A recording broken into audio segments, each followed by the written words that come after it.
In this video, we are continuing with polynomial division. In particular, we are going to look at synthetic division. Now, very often, for reasons that we'll explore in future videos talking about the remainder and factor theorems, we want to divide a polynomial by a linear factor. So to remind ourselves, a linear factor, well, it's a factor that is linear. So it's a factor of the form mx plus b is linear, but generally, because we don't want to deal with fractions, it's anything of the form x plus a or x minus a, where a is just a number. So in this case, we want to divide x to the fourth minus 3x cubed plus 2x squared minus x plus 5 by the factor x plus 2. Differently than polynomial long division, we are just going to focus on the coefficients of our dividend. So we're going to write our coefficients: 1, -3, 2, -1, 5. And there's a strange thing that happens when we determine what we're dividing by. So we're dividing by this factor, x plus 2. But we really want to rewrite it in zero form. This is what I call, if we think of dividing, not really dividing by zero, that doesn't make any sense, but we're dividing by a factor that could potentially be a zero of the function. Why this works will make more sense after we talk about the remainder and factor theorems. But for now, we're going to think of, if we have x plus 2 equal to 0, then x is equal to -2. And so -2 is the number that's going to come on the outside. So if we think of whatever x value would make our factor equal to 0, that is the number that goes on the outside. Proving the method of synthetic division can get cumbersome. So we're not going to go exactly into why that works, but establish how it works, because it's significantly faster than long division, and it helps us meet our goals more quickly.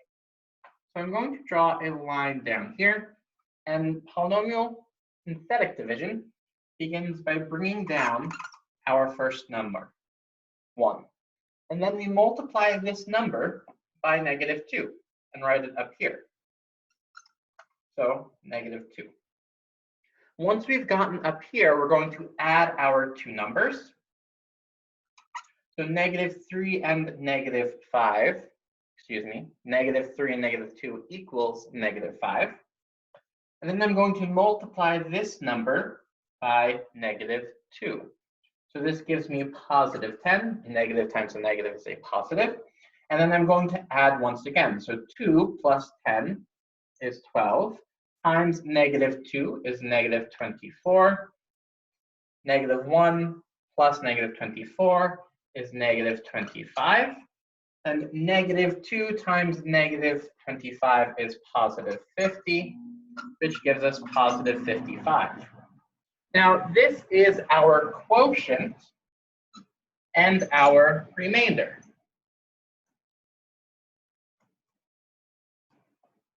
Now, it doesn't quite look like that yet. We would expect to get a polynomial.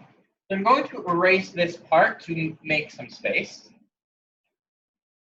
And now we have to fill back in our powers of x.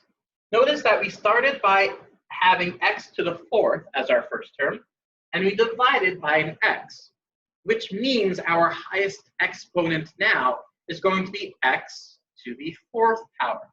Excuse me, x to the third power, because it's one less than what we started with.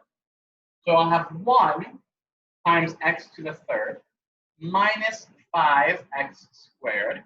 So we're just decreasing our exponents, plus 12x minus 25.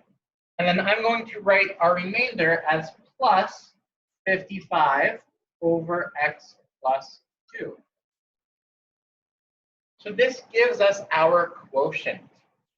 So what we found with synthetic division were the coefficients of our quotient and then the remainder.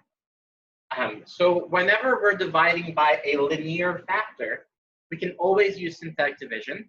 I strongly encourage practicing it significantly because it helps us really get through a lot of those examples that we'll see soon once we have our factor and remainder theorem.